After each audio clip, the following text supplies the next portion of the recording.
conversar com os senhores, entender um pouco sua história, toda a sua trajetória até hoje. E aí, por isso, meu pedido. Então, assim, eu conversei com algumas pessoas que foram seus alunos, enfim, tenho aí um pouco, digamos, um overview da sua trajetória, mas tenho, enfim, várias curiosidades de lacunas, assim, que eu não consegui levantar e que eu acho que a gente pode conversar sobre isso.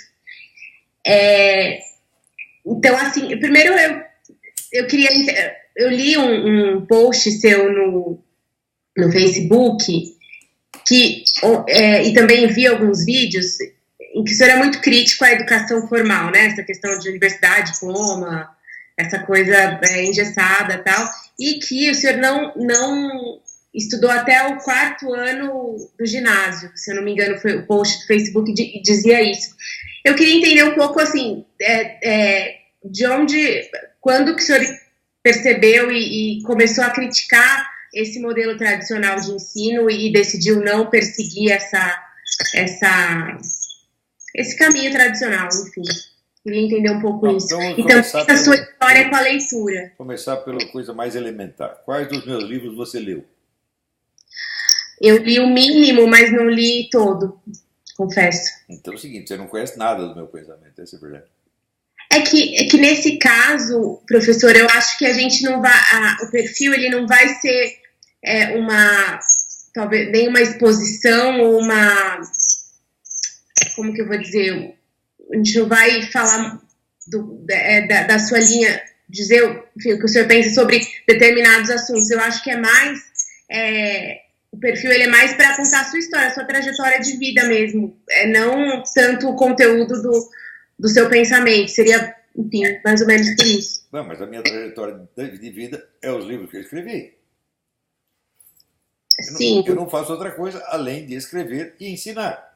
Sim. Outra coisa, se você não lê os livros, quais dos meus cursos você assistiu? Nenhum. Eu não fui sua aluna, né? No caso, eu vi alguns vídeos no YouTube, dos seus vídeos no YouTube, hangouts no YouTube. Então fica muito difícil, porque, você veja, é universalmente reconhecido que as opiniões de um filósofo a respeito de acontecimentos da atualidade devem ser interpretadas em função dos princípios mais profundos e permanentes da sua filosofia.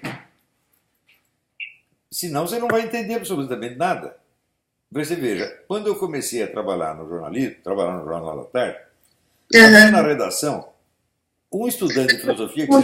anos, né? Isso foi em 70 e pouco, né?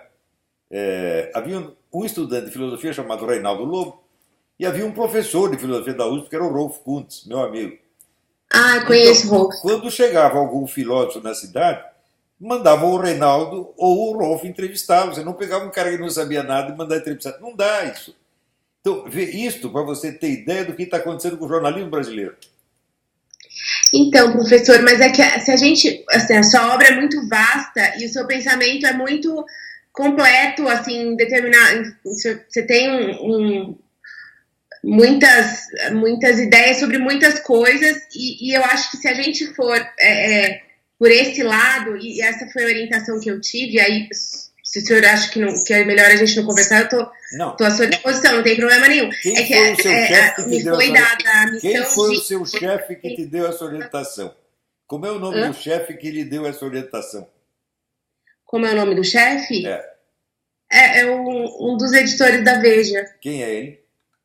Na verdade são vários, né? O diretor de redação é o André Petri, redatora-chefe Thaís Oyama. Diz o André Petri, em primeiro lugar, que ele deveria vir me entrevistar pessoalmente, porque eu não gosto de homem que se esconde atrás de mulher. E que ele deveria me entrevistar na seguinte base: eu respondo as perguntas dele e ele responde as minhas. Entendi. Porque eu conheço a Veja. A Veja publicou uma vez que eu fiz uma ameaça à mão armada para filhos meus. Depois os 7 filhos desmentiram. A Veja publicou desmentido desse tamanho assim. Essa é uma revista criminosa. Eu não converso com um criminoso, considero esse André Petri um criminoso, tanto quanto o Lula e os outros que ele apoia. A mídia brasileira tem se dedicado exclusivamente a acobertar as atividades do comunismo no continente. A mídia inteira, inclusive a Veja, escondeu durante 16 anos a existência do Foro de São Paulo, que é a coordenação estratégica do movimento comunista no continente. 16 anos negando que existisse. E só parou de negar quando, no terceiro congresso do PT, o próprio PT fez um vídeo reconhecendo que o Foro de São Paulo era a coordenação estratégica da esquerda continental. Aí não teve mais jeito de esconder. Então, por que eu tenho que conversar com gente como André Petri? Gente que, se eu encontrar na rua, não cumprimenta, eu cuspo no chão. Então, bando de mentirosos vigaristas. É o que são. Mas então o senhor olha, eu não tenho nada contra você. Não é melhor a gente você. conversar. Respeito você. Você não tem nada contra você. Tá certo? Mas o cara já te dá orientação encaixilhando o entrevistado num modelo que tem na cabeça dele. O modelo é o seguinte. Este aqui é o pensador conservador, é o homem da direita.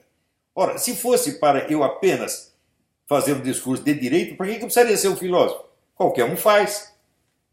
O filósofo é um cara que tem um pensamento individualizado, minha filha. Eu sei, é que a gente não quer entrar na discussão filosófica, porque é uma discussão muito ampla. Como é que você vai entender o pensamento de um filósofo sem entrar na discussão filosófica? Mas é que o que a gente, eu acho que... Se ele te mandou fazer isso, só prova que é um analfabeto. Não, foi uma... vou falar, a sugestão do perfil foi minha. Eu sugeri fazer um perfil porque eu acho que a sua figura hoje é uma das figuras mais importantes que a gente tem na política, porque muitos políticos assistem às suas aulas, concordam com o seu pensamento, acham que o senhor enfim, uma referência para muitas coisas, inclusive o próprio presidente da República. Então, assim, foi uma sugestão minha esse perfil para eles, que eles aprovaram.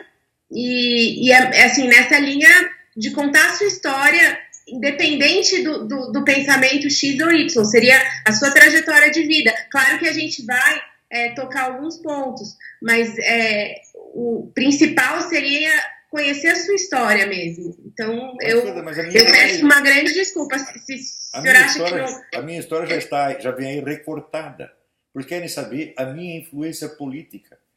Pergunta para mim, que importância tem a influência política na minha vida? Pergunta. A gente não quer saber a sua influência política. Eu acho que assim, o gancho hoje seria isso, seria o fato de muitos políticos hoje eleitos e com postos importantes nesse novo governo e também no Congresso, são seus alunos e seus ex-alunos. Então, esse seria o gancho. Esse é o gancho, mas isso não é a minha história. Eu fico colocando o ouvido aqui como se eu fosse ouvir melhor por causa Esse disso. É o gancho, mas o gancho não é a minha história. Esse é apenas o gancho. Não, o gancho, quando eu falo, é porque é uma história quente hoje, entendeu? Uma história quente hoje por isso. Tem vários perfis seus que foram feitos. A revista Época fez um perfil seu, a Flávia Tavares, se eu não me engano, fez. Isso é uma mentirosa vagabunda. Isso é uma filha da puta. Eu publiquei, ela fez o perfil do jeito que ela quis, e daí eu publiquei a gravação mostrando como ela tinha deformado tudo. Tudo. Essa mulher não vale o que peida. O senhor acha que ela não foi fidedigna Não foi fidedigna, é eufemismo. Ela deformou tudo e inventou um monte de mentira criminosa contra mim. Eu estou processando aquela porcaria. Ah, é? E espero sinceramente que essa vagabunda vai parar na cadeia. Tem esse perfil, mas tem outros perfis. Eu imagino que o senhor deve estar sendo super assediado. O que a mídia brasileira, o Globo, a Veja, a Época e outros têm feito comigo, é criminoso, absolutamente criminoso. Eu só não posso processar todos porque eu não estou no Brasil, fica difícil. Mas é um empreendimento criminoso. Simplesmente é assassinato de reputação de alto a baixo. Agora... A Veja não fez matéria recente sobre o senhor, não que eu tenha visto, eu pesquisei. A Veja publicou, não sei se na edição impressa ou na edição eletrônica, esta fake news de que eu havia ameaçado meus filhos à mão armada. Isso foi recente, professor? Isso foi o quê? 2 anos atrás? 2016. E daí os filhos todos desmentiram. E a Veja publicou um desmentidozinho assim. O que é isso aí? Eu tenho que conversar com gente que faz isso? Não, definitivamente. A gente não dá a mão, não estenda a mão, não pega em merda, minha filha. Não, definitivamente não, isso não é bacana. Mas enfim, esse tipo de... Por que eles fazem isso? Vou lhe contar por quê.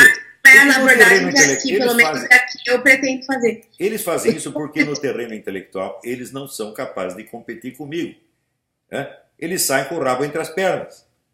Todo debate que eu tive com intelectuais, entre aspas, de esquerda, de jornalistas, etc., todos saíram de quatro chamando mamãe. Porque não sabem nada, são ignorantes, são metidos e, sobretudo, são usurpadores, são farsantes. Então eu fico posando intelectuais. Esse André Petri, o que é esse cara? Esse é um nada, é um zero. Mais ainda, o que é a Veja? Perto de mim. Eu tenho mais leitores do que a Veja, você não sabe disso, não?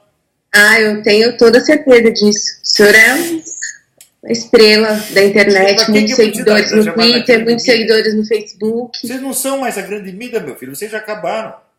Mas, professor, a gente está aqui lutando no dia a dia, né? Não tem jeito.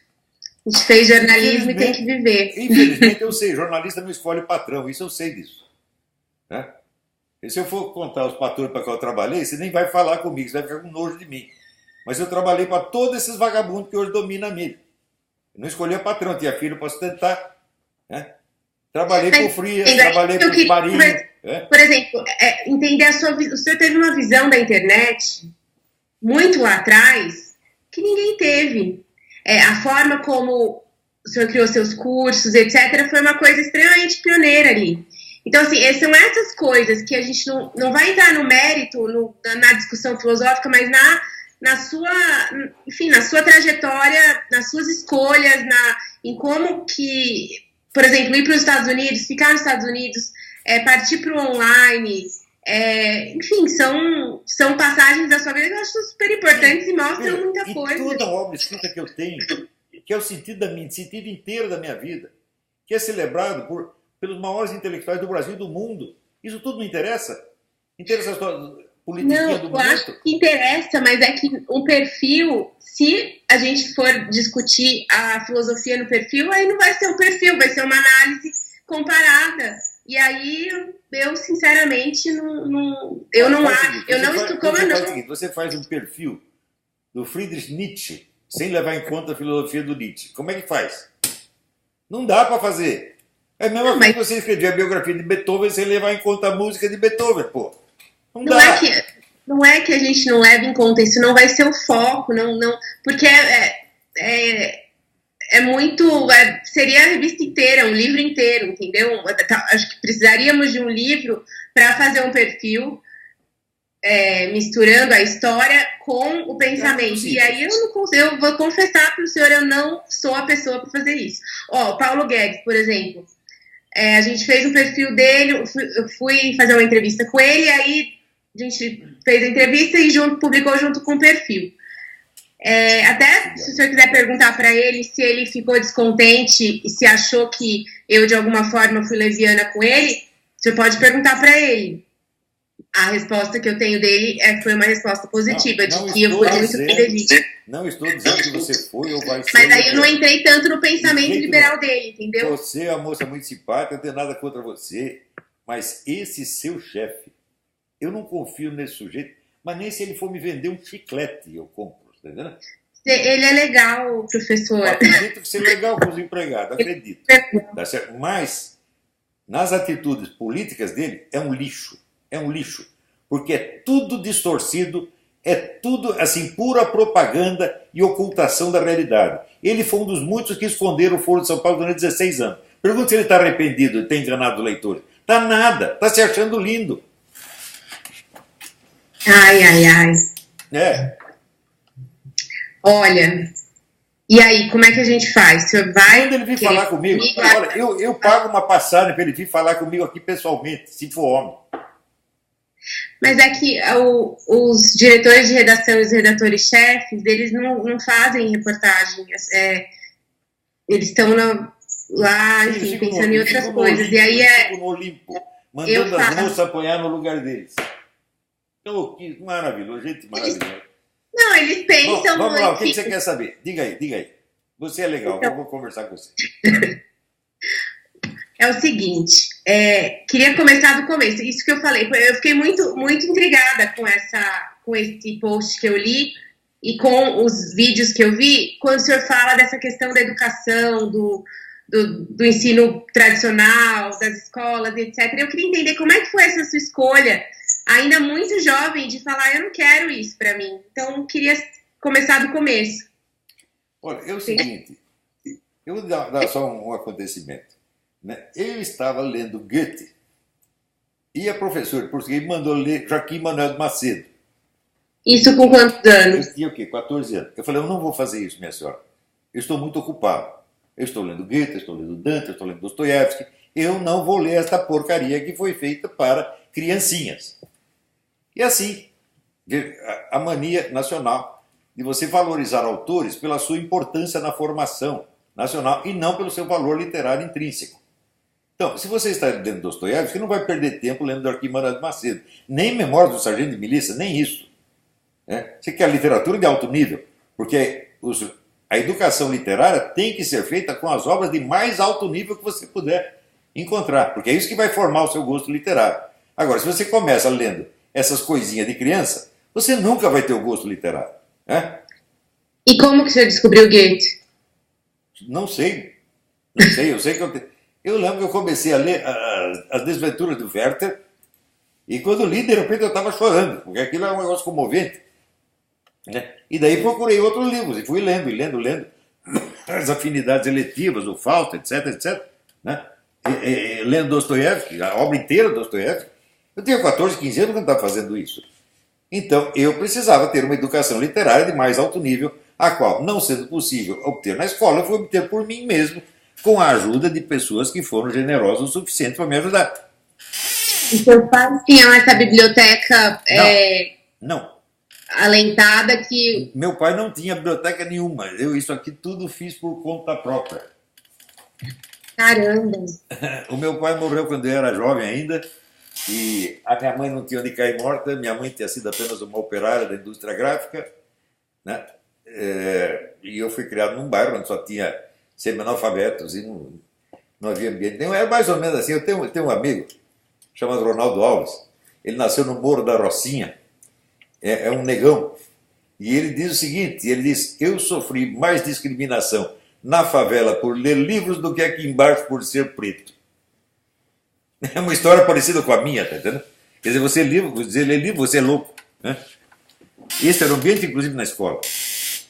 Mas então não foi na escola que o senhor conheceu Goethe, por exemplo, na biblioteca da escola, não. foi fora? Escola, ninguém nem sabia que era Goethe. Foi lendo revista? Os professores eram bandos de analfabetos. Não, o livro caiu na minha mão por acaso. Estava escrito assim, Os Sofrimentos de Werther. Eu falei, que raio é esse Werther? Que caralho é isto? E fui ler. E daqui a pouco eu estava chorando de comoção, porque é linda a história, maravilhosa, muito triste, mas... E falei, pô, esse cara deve ter outro livro também interessante. Fui procurar o livro do cara e acabei lendo um montão. Daí descobri que, além de poeta, ele era além de romancista, era um grande poeta, era um grande cientista, era um filósofo, era um sábio. Né? E a partir disso aí abriu. Né? Daqui a pouco estava eu lá lendo Dante, decorando trechos da Divina Comédia, lendo Dostoiévski, lendo Tolstói, né? Lendo Shakespeare, né? E lendo a grande literatura mundial, formando o meu gosto literário. Isso na adolescência. Não, eu tinha 14, 15 anos, né? E aí, eu não me revoltei com a escola, nem nada. Eu simplesmente fiz as malas e fui embora. Falei, não estou aguentando mais, vou fazer outra coisa. Não tenho tempo para perder com essa bobagem, eu preciso estudar. E isso em Campinas ainda? Não, foi em São Paulo. Eu saí de Campinas, tinha 2 anos de idade. Ah, entendi. E em São Paulo você morava onde? Morava no bairro do Glicério. Ah, sei, perto da Radial. Perto da rua Conde de Sarzedas, conhece? Perto da Praça da Sé. Mas o Glicério conheço. Fica mais ou menos perto da Aclimação ali, um pouco. Mais ou menos. Ah, entendi. E aí foi então, com essa idade que você falou para sua mãe, tchau, vou atrás de outra coisa. Sim. E ela não se opôs a isso? tão novo assim? Coitada da minha mãe não mandava nada em mim. Ela era um doce de pessoa, era como se fosse minha irmãzinha. Tá certo? Ela não tinha autoridade nenhuma em cima de nós. Eu e meu irmão faziam o que nos dava na cabeça. Sério? Mas ela existia assim para encantar a nossa vida, fazer comidas, tá entendendo? E ela sempre foi muito boa com a gente, mãe muito boa, uma santa mulher, né?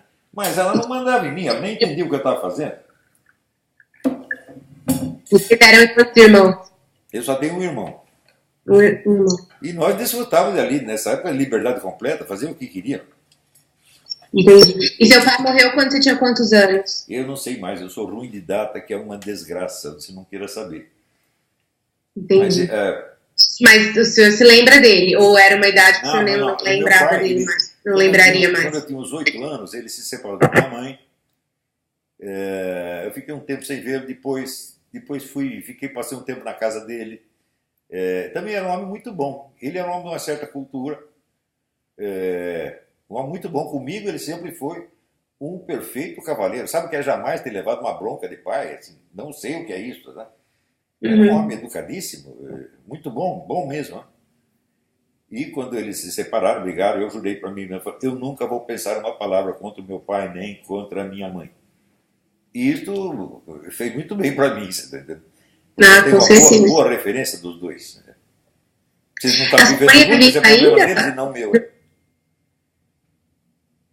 A sua mãe é viva ainda? Não, minha mãe morreu ano passado com 99 anos. Morreu com 99 anos porque caiu no banheiro, senão estaria viva. Sério? Fraturou alguma coisa? Fraturou, e daí, você sabe que essa altura, com 99 anos, não dá para colar nada. Mas assim, a irmã dela viveu até os 101 anos. A família longeva bastante.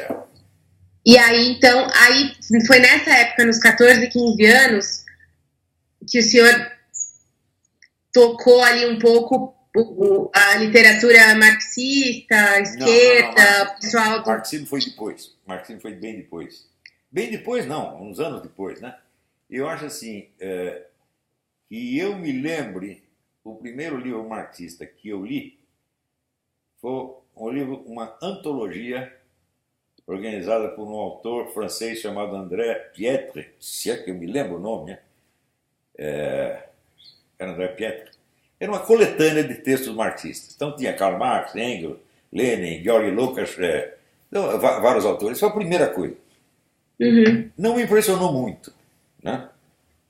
Eu fui interessar sobre isso mais tarde, quando fui cooptado por uma organização de esquerda, que não era já o Partido Comunista, era uma dissidência do Partido Comunista, né? Que estava empenhada na luta contra a ditadura, essa coisa toda. E a partir daí, os caras me chamaram para entrar nisso, eu entrei, comecei a frequentar as reuniões, daí eu comecei a estudar marxismo para valer. Isso eu já tinha o quê? 20, 21 anos, uma coisa assim. E que organização que era essa? Quando eu entrei não tinha nome, depois ela virou Aliança Nacional Libertadora. Entendi. E foi nessa que o senhor conheceu os petistas que depois viraram petistas, o Zé Dirceu, o Rui Falcão, etc. Especialmente o Zé Dirceu e o Rui Falcão. Que aí foi essa época que o senhor morava naquela casa do estudante? Casa do estudante. Você vê como são as coisas. Eu não era estudante da Faculdade de Direito, mas como eu estava ligado na organização política, então eles me franquearam um apartamento na casa do estudante. Né? E tinha várias pessoas que moravam lá, assim, nessa base. Por interesse partidário, não por ser estudante. E como é que foi essa abordagem? Deixa eu contar para você. O Zé Dirceu não era aluno do 11 de agosto. Ele era aluno da PUC. E, no entanto, ele morava na casa do estudante. Entendi. Porque era interesse do grupo partidário. E como é que foi esse assédio aí, que eles assediaram, enfim, o senhor se interessou ali pelo... Não foram eles, não foi o Rui Falcão e o Zé Dirceu, não tem nada a ver com isso. Foi um colega meu de jornalismo, um homem bem mais velho. Aí você já estava no jornalismo nessa época, então? Sim, eu entrei no jornalismo, praticamente eu saí do berçário para o jornalismo. Então o senhor conhece a nossa dor, a nossa vida, difícil. Conheço perfeitamente. Só que naquele tempo os jornalistas eram muito mais cultos e muito mais preparados. Sabe por quê? Porque não havia faculdade de jornalismo. Né? Então, o jornalista, quando ele entrava para ser repórter, ele, em primeiro lugar, ele tinha que ter texto próprio, senão ele não entrava. Depois, né, quando começaram as faculdades de jornalismo, daí cada jornal tinha que ter 20, 30, 40 copydesks para corrigir as besteiras que os formandos das faculdades faziam. Essa foi uma das fases mais difíceis da minha vida, ser copydesk, né, do Jornal da Tarde. Que foi o seu primeiro. Foi entrar no jornalismo. Não. O primeiro jornal que eu trabalhei foi o Notícias Populares, que é o jornal que espremia saia sangue, entrevistando puta e delegado de polícia. Né? Esse foi o começo. Né? Depois eu arrumei um emprego no Jornal da Tarde, que era o melhor emprego do jornalismo em São Paulo, na época. E fiquei ali como copydesk há algum tempo. Entendi. E aí, era alguma editoria específica ou qualquer editoria? Assim, Primeiro foi a editoria de política. Os editores eram Miguel Jorge e Sérgio Rondini, excelentes pessoas, eram muito bons chefes, pessoas honestíssimas. Me dei muito bem com os dois. E durante algum tempo eu trabalhei na editoria de Geral, sob a chefia do Sandro Vaia, que também é excelente jornalista, excelente pessoa. Né? No jornalismo eu só tive a briga com um sujeito cujo nome eu não me lembro, graças a Deus, que vivia atormentando uma menininha judia, que ela tinha complexo porque a avó dela tinha sido jogada pela janela. E o desgraçado se aproveitava disso para gozar da cara da menina e fazer ela chorar todo dia. Um dia eu ameacei dar uns tabefes nele. Isso foi a única briga que eu tive no jornalismo. Isso no JT? É. Entendi. E aí ele parou de encher o saco dela? Parou mesmo. E aí, então, no JT, você conheceu esse pessoal que te levou para essa que depois se tornou aliança. Foi esse o movimento? Não, quando eu estava no Jornal da Tarde, eu já não estava mais ligado nisso aí. Isso aí foi só quanto tempo que eu estava no Notícias Populares. Entendi, não lembro. E também eu me afastei disso me afastei assim por decurso de prazo, perdi o interesse simplesmente. Não por motivos políticos, mas por ver a conduta moral dos caras. Não me pareceu muito boa. Eu achei que aquilo estava fedendo e decidi ir embora para casa. E o que exatamente, assim, era? Você achava que era muito... Não era genuína, aquela... Quer saber? Eu te conto. Não entendi. Quer saber o que foi o episódio? Eu te conto. O sujeito que me convidou para entrar nisso, não vou dar o nome agora, era um jornalista mais velho, ele tinha acho que o dobro da minha idade. Era um cara meio esquisito, mas não parecia totalmente burro. E, passado umas semanas dele ter me cooptado, aparece um camarada dizendo que era do comitê estadual da organização. Então, aqui, companheiros, é o seguinte, o companheiro fulano de tal, que era ele, arrumou uma amante que nós temos motivos para suspeitar que é agente do DOPS. Então decidimos isolá-lo durante um tempo para investigar o caso. E daí delegou 3 idiotas, entre os quais este, para arrumar um lugar para botar o cara. Na verdade era um cárcere privado, informalmente, mas era. E nós conseguimos arrumar um barraco numa favela que ficava sei lá onde. Você andava até o zoológico, andava mais 3 vezes no caminho do zoológico, eu nunca mais conseguiria achar. E daí botamos o sujeito lá, e daí eu não ouvi mais falar dele. Passam-se uns meses, eu estou no bar, na frente da Folha de São Paulo, tomando um cafezinho, aparece um cara, magro, barbudo, esfarrapado, mendigo, total. Veio falar comigo e eu, como bom militante, virei as costas e não falei com ele. Passa mais um tempo, eu escuto 2 camaradas da redação dizendo o seguinte: sabe quem estava aí na portaria agora mesmo? Aquele filho da puta do fulano de tal, nós não deixamos nem entrar. Ele foi expelido da profissão. Caramba. A namorada dele era mesmo do DOPS, você sabe, você não sabe, eu também não sei, ninguém sabe. Mas por via das dúvidas, expeliram o cara da profissão.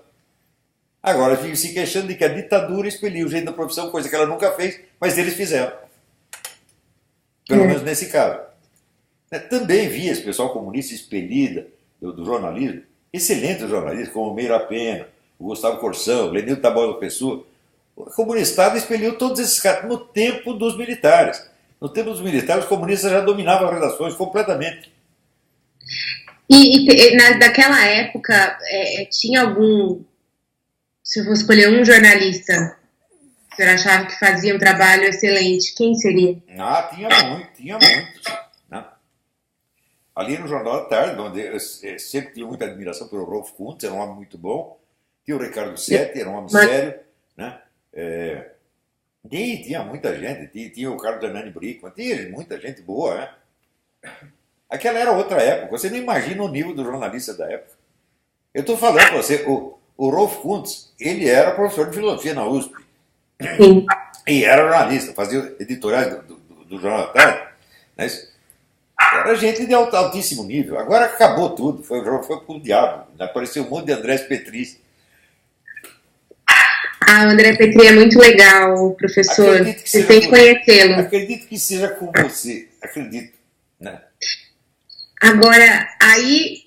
Então, assim, como logo no começo dos 20 anos, você já se decepcionou com essa... Mas aí a sua decepção foi, pelo que eu entendo, enfim, se é isso ou não. Foi uma decepção com o grupo e também com essas ideias, né? Como o senhor disse que leu e achou... Não. Enfim, não foi uma decepção ideológica, não foi decepção com ideias, mas foi com pessoas, decepção humana. Uhum. E eu estudei bastante marxismo durante esses anos. Eu estudei durante 8 anos. Muito tempo depois de ter me afastado dessa gente, eu ainda continuei estudando. Uhum. Então, eu só fui voltar a pensar nessa coisa criticamente muito tempo depois. Entendi. E voltei a pensar quando eu vi os efeitos dessa hegemonia esquerdista na cultura brasileira. Uhum. Porque eles tinham simplesmente destruído tudo. E eu falei, o que está acontecendo? Esse é o caso que está documentado no livro Imbecil Coletivo, que é um livro de 1990 e pouco. Eu li também um pouquinho do Imbecil, eu li um pouquinho, sim. E teve um outro que eu li também, que na verdade parecia, era uma outra edição do Imbecil, que o senhor publicou depois, comentando, inclusive, a própria repercussão do seu livro. Não, o livro tem várias edições e foi sendo aumentado ao longo do tempo, né? Acho que foi esse. E aí... Ali no Imbecil Coletivo, era o seguinte, eu lia as publicações culturais, principalmente os suplementos culturais dos vários jornais. Né? Folha, o senhor trabalhou na Folha na parte de cultura, né? Não. Eu só fui funcionário da Folha durante o tempo que eu trabalhei no Notícias Populares e na Última Hora, que eram jornais do Grupo Folha. Na redação da Folha mesmo nunca trabalhei.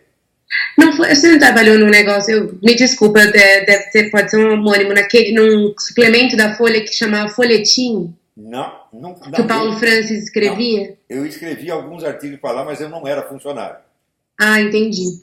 Né? Entendi. E tinha o Folhetim, depois teve o suplemento Mais, que o Bruno Tolentino chamava de Mamais. Né? E eu li essas coisas e ficava impressionado como o nível de burrice estava aumentando. Mas aumentou assim... Veja, para quem começou no jornalismo na década de 60, 70, você viu o que aconteceu depois? Assim, é absolutamente catastrófico. Hoje, os jornalistas não têm discernimento para julgar coisa nenhuma. Quando que começou essa sua visão? Porque o Imbecil é uma grande crítica a essa classe intelectual. Quando que o senhor começou a ter essa visão crítica? De falar, isso está errado, isso eu não concordo, isso não sei o quê. Quando que isso começou? Mais ou menos no meio da década de 80. E eu comecei a ler essas coisas e comecei a tomar umas notas. Essas notas viraram o Imbecil Coletivo. Então... E aí você estava aonde nessa época, no começo da década de 80? No Estadão? Aonde que eu estava? Não, aí eu já estava vivendo de cursos particulares. Eu estava trabalhando de vez em quando. Ainda na década de 70, eu desisti dos empregos no jornalismo e comecei a trabalhar como freelancer. O que na época era considerado loucura. Era uma coisa tão rara ver um freelancer que o pessoal do jornal, do sindicato, Unidade, me entrevistou. Como é que é esse negócio de ser freelancer, essa coisa toda? Eles achavam muito espantoso. E eu mostrei para ele e falei, olha, vocês não vão acreditar, mas eu como freelancer estou ganhando mais dinheiro do que vocês. Só o único problema do freelancer é o seguinte, você não pode rejeitar trabalho. Qualquer porcaria que lhe peça, você vai ter que fazer. Né? Então você trabalha mais, mas você tem muito mais liberdade e você escolhe os seus horários, etc. O que para mim era muito conveniente. Então, eu acho que durante a década de 80 eu trabalhei um pouco para a revista Nova, que é uma revista feminina, um pouco para a revista Quatro Rodas, um pouco para a revista Cláudia, um pouco para cada um, entendeu? Sem contar revistas de empresas, várias. Trabalhei em revistas de administração privada e pública, revista de economia, o que aparecia eu pegava. Mas essa quando você fala, eu comecei, eu virei freelancer depois que eu desisti do jornalismo, da redação. O senhor desistiu porque o senhor achava que tinha esse viés ali que o senhor falou, aí, enfim, motivos meramente práticos. Ou porque o senhor não achava que tudo aquilo era uma grande relevância? Não, isso foi motivos meramente práticos. Como freelancer, eu fazia os meus próprios horários. Entendi. E foi só para... mais do que o dobro do que a média do jornalista ganhava. Entendi. Era muito mais... Só que os jornalistas não tinham percebido a vantagem do freelancer na época. Hoje já perceberam. Hoje tem milhares que vivem de freelancer, mas naquela época, em São Paulo, acho que tinha 3 ou 4. Né? Então foi por isso. E eu trabalhei por um monte de revistas e jornais diferentes. Inclusive fiz freelancer para o Globo também. Entendi. Né? Para Abril, então, nem se conta. Um monte de revistas da Abril. E você preferia a reportagem ou a edição? Porque no jornal o senhor fez muita edição. Assim, nos dois trabalhos era melhor a reportagem? Não, qualquer coisa te servia. Tá tudo bem, tudo é jornalismo, né? Entendi. E aí, então, eu queria entender essa sua transição, porque pelo que eu li, o senhor sempre leu muito, é um leitor voraz, e em determinado momento ele se interessou muito por astrologia e por, enfim, vários assuntos que foi já dentro dos seus estudos filosóficos, né? Sim. Queria saber como é que foi essa transição do jornalismo para a astrologia. Bom, aí é o seguinte, havia um psicólogo em São Paulo, um psicólogo argentino, mas criado na Suíça, um gênio da psicologia clínica, e um dia foi dar um curso e me chamou para gravar o curso e redigir para ele. Eu assisti o curso e eram tantos assuntos esquisitos, alquimia, astrologia, magia, esoterismo, etc. Eu fiquei enormemente confuso e um dia eu cheguei e falei, aqui doutor, não estou entendendo porra nenhum. Né? Daí me deu uma pilha de livros assim para ler. Entre os quais havia alguns livros de astrologia, outros de alquimia, etc. E daí me interessei por esse assunto. E aí, mas a astrologia despertou um interesse maior, porque o senhor chegou a trabalhar com isso um tempo. Não. E dar cursos, não? Não posso dizer que foi um interesse maior. O interesse maior foi o interesse do público. Entendi. Então comecei a dar cursos sobre esses vários assuntos e o que pegou mais foi a astrologia. Entendi. Mas veja, por exemplo, a astrologia e a alquimia são absolutamente inseparáveis, não tem nem como distinguir uma coisa da outra. Entendi. E daí nós fundamos uma escola na qual vários estudiosos da área deram aula. O Inácio da Silva Teles deu aula, o Adriano Colangelo, a Dora Ferreira da Silva, viúva do Vicente Ferreira da Silva. Pessoas assim de altíssimo nível, entendeu? Entendi. Era um estudo de esoterismo em alto nível, não era essa bobajada que os caras chamam de astrologia.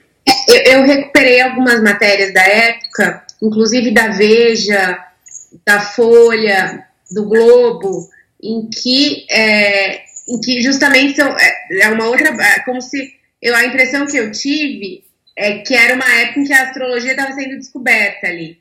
Então era um outro tipo de matéria sobre astrologia e muitas vezes o senhor era entrevistado para falar sobre isso, mas era uma outra, não era previsões astrológicas, era, enfim, estudo do astro, era outra coisa. Você vê. Pelas matérias eu vi que era uma novidade da época. O lado teórico, científico da coisa, o jornalismo não se interessava, só se interessava pela superficialidade.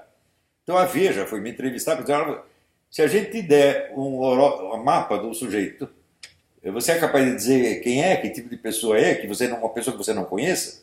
Eu digo sim, com uma condição. Duas condições. Primeiro, você tem que me assegurar que é uma pessoa que existe. Não é um nascimento imaginário.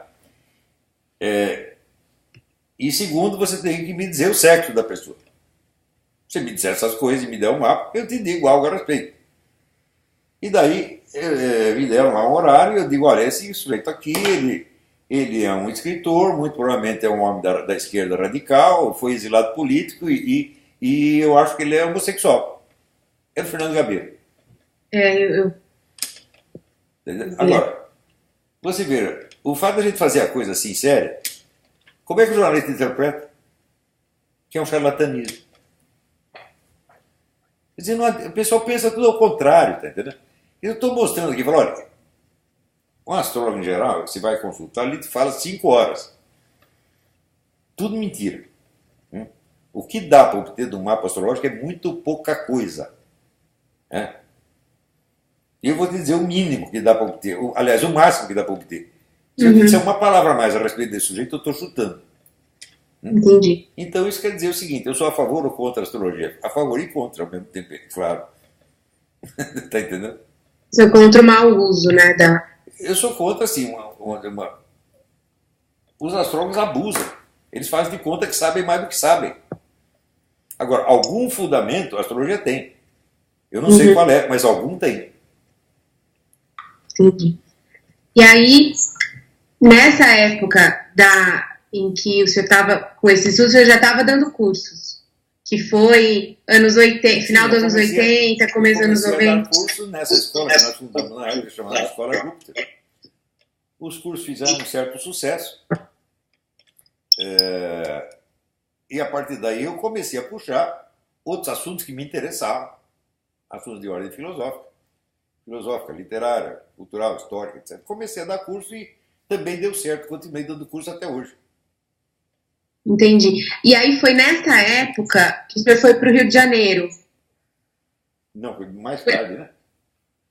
Eu dei curso em São Paulo durante muito tempo. Só fui para o Rio de Janeiro na década de 90. Entendi. E aí o senhor dava em São Paulo um curso nos Jardins, que era... Dava em tudo quanto é lugar. Entendi.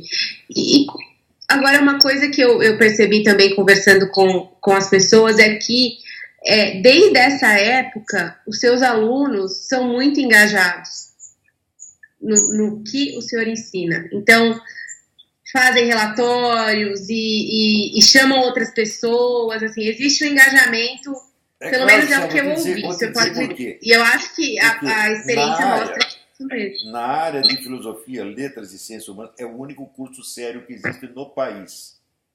Eu não estou brincando. Eu sei o que eu estou fazendo. E eu estou ali para formar intelectuais de alto nível.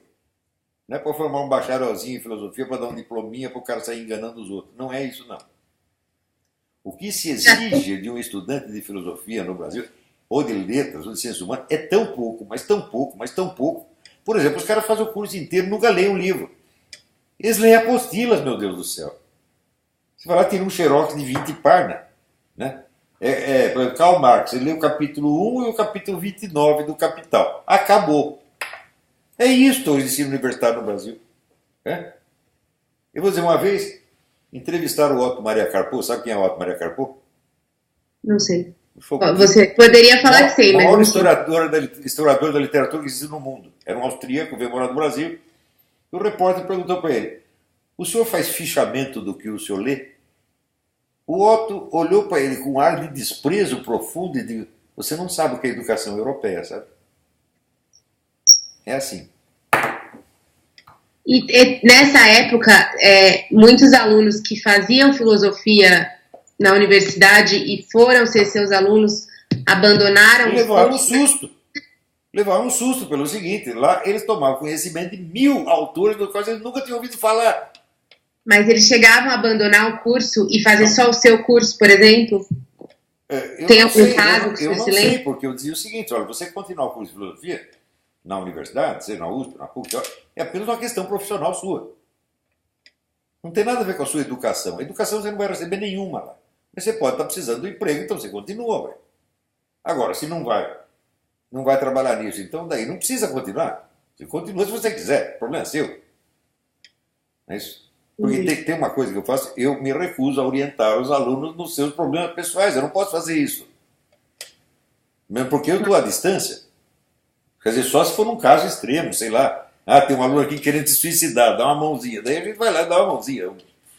Ninguém pode recusar uma coisa dessa. Mas nunca aconteceu, né? Ou aconteceu Não, já? não aconteceu. Graças a Deus. Agora, então, mas não teve um período que o senhor. Aí o senhor ficou em São Paulo com seus cursos e tal. E aí teve um período. O senhor ficou só com seus cursos e aí foi para o Rio de Janeiro. Sim. Que aí foi quando eu li que o senhor chegou a frequentar um tempo o curso da PUC. Sim. Havia na PUC 2 cursos de filosofia. Um deles funcionava num prédio, numa casa, num casarão enorme da Gávea, sob a direção do padre Stanislau Laduzans. O padre Laduzans era um filósofo estoniano, amigo pessoal do Papa João Paulo II. E o Papa João Paulo II estava enviando emissários a várias universidades católicas para ver se conseguia introduzir um pouco de ensino católico nas universidades católicas. E para a PUC do Rio foi delegado o padre Laduzans. Ele não conseguiu fazer isso, então o que ele fez? Ele montou outro curso de filosofia na PUC, na própria curso oficial da PUC, porém, num edifício separado, que se chama Conjunto de Pesquisa Filosófica. E eu tive aulas com ele, outros professores que ele indicou, não é por nome, eu não lembro, mas ele, pelo menos, era um professor absolutamente notável. Não havia outro no Brasil. E aí o senhor conheceu e foi...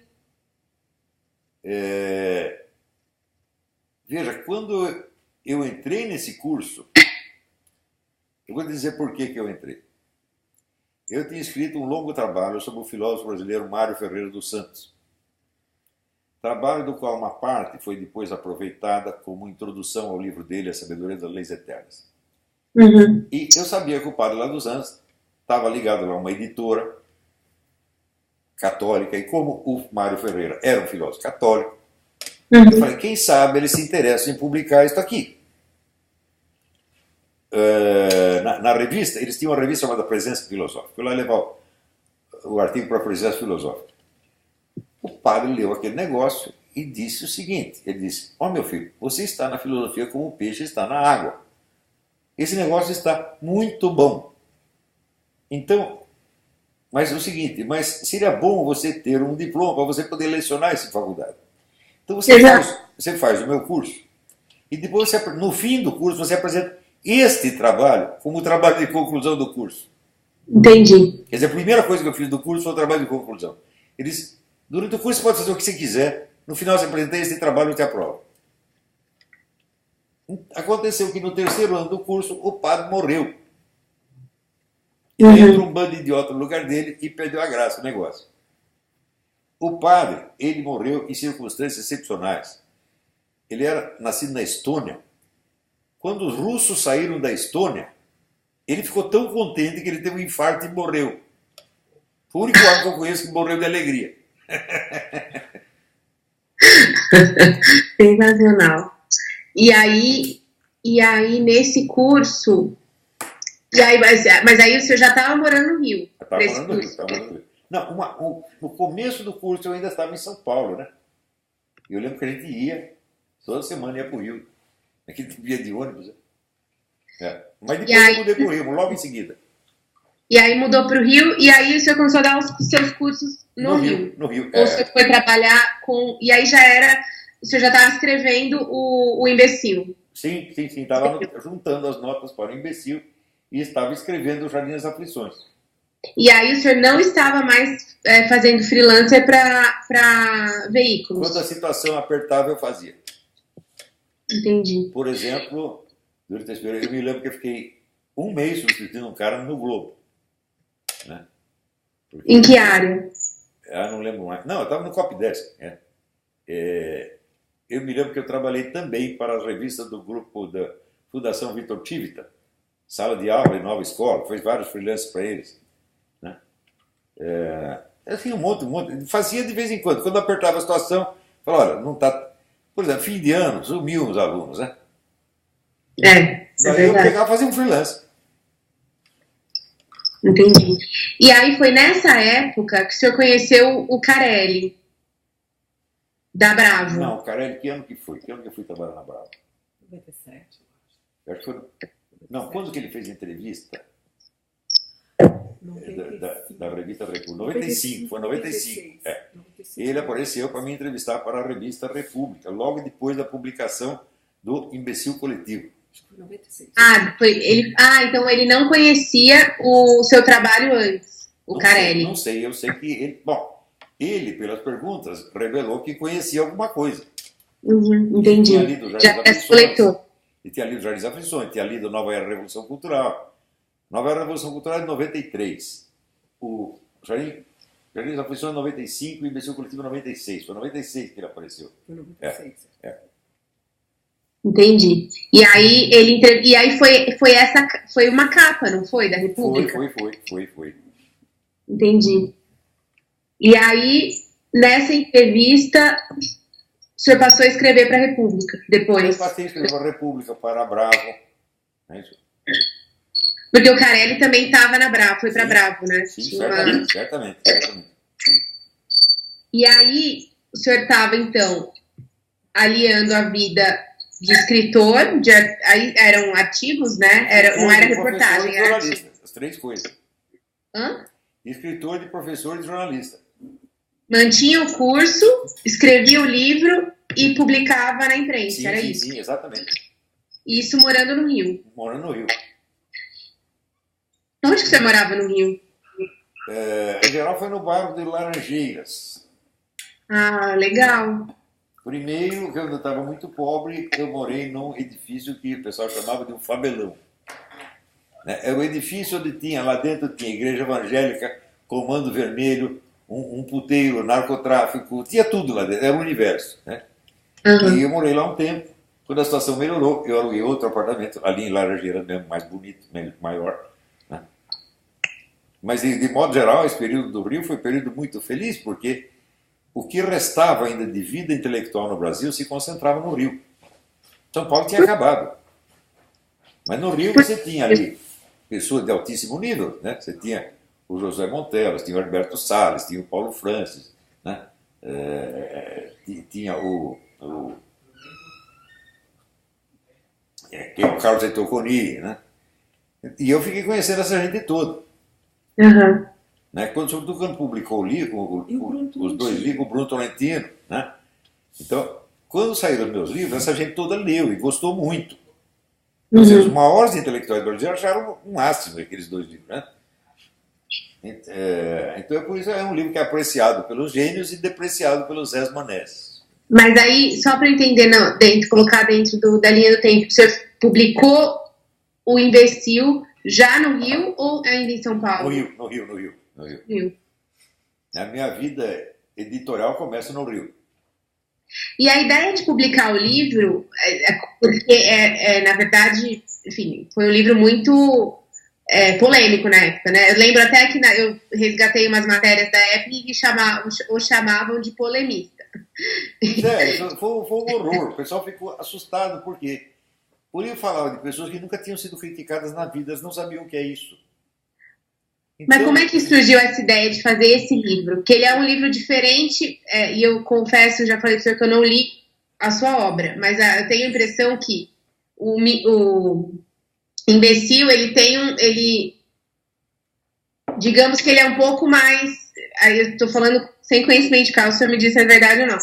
Ele é muito mais sobre o fato, né? Assim, é muito mais crítico em relação às coisas, e eu acho que os outros são mais teóricos, né? Sobre o seu pensamento sobre. E aqui era muito focado, isso tá errado, isso tá errado, isso tá errado, isso tá errado. O Imbecil Coletivo é um documentário da decadência cultural brasileira. Documentário satírico, evidentemente. Mas documentário, ainda assim um documentário. Sempre esperei que o livro tivesse um valor documental. Assim, para as pessoas lerem e dizer, olha como está o estado de coisas, né? E qual foi o clique para falar? Não foi o clique, eu fui juntando essas notinhas.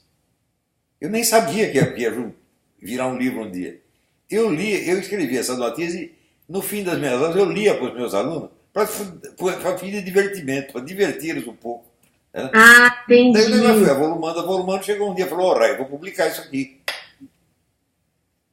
Entendi. era a parte humorística das minhas aulas, tá entendendo? E aí você teve um. Falou, pode ser legal. E foi, não, super repercussão. Porque foi é o que os franceses chamam de succès d'escandale, sucesso de escândalo. Né? Os personagens do livro, todos eles compraram o livro, evidentemente. Imagino. Eu vi no Globo, até teve tinha como é que ele chamava? Paulo, jornalista do Globo, que fez uma crítica. Paulo França. Não foi Paulo, não, foi outro Paulo, que fez uma crítica que até depois no seu livro. O Paulo Roberto Pires. Isso, esse cara aí. Esse cara. Mas esse era uma besta quadrada, coitadinho, ia fazer o quê? Ele não sabia nem o número de páginas do livro, porra. Terrível, é. Quer dizer, ele não pegou o livro na mão. Entendi. Então, olha, muitos jornalistas da época hoje estão esquecidos, merecidamente esquecidos. Então esse pessoal que fica empinando o narizinho para mim, fala, olha, o seu destino é o daqueles lá. Eu vou continuar porque a minha obra tem consistência, é um negócio sério. Os grandes intelectuais do Brasil e do exterior todos respeitam. Então, eu sou isso aí, eu sou esse escritor, e você é um zero à esquerda. Então, se você falar mal de mim, pode falar, você vai ser esquecido e eu vou continuar. É inevitável isso aí. Agora, veja, essa influência que eu exerci aí está tudo explicado numa frase do Alexandre Solzhenitsyn. Ele diz o seguinte: um grande escritor é como se fosse um segundo governo. Você entende por que eu não quero nenhum cargo público? Porque eu já sou esse segundo governo. A influência intelectual é uma coisa assim que transcende a política, transcende e engloba a política. É verdade. E eu já estou nesse posto e estou muito contente com ele. Era isso que eu queria ser quando crescer, já cresci e já sou. Não, realmente é muito. Eu acho que deve ser muito gratificante quando. Muito, é uma maravilha. A gente percebe que o trabalho ao que a gente se dedicou teve um impacto, né? Olha, assim, a maior recompensa do meu trabalho é eu ver a inteligência dos meus alunos despertando. Porque quando eles vão estudar nas faculdades, eles só são imbecilizados. Imbecilizados e oprimidos, humilhados. Congelou. Peraí, que parece que a imagem congelou aqui. Você está me ouvindo? Congelou.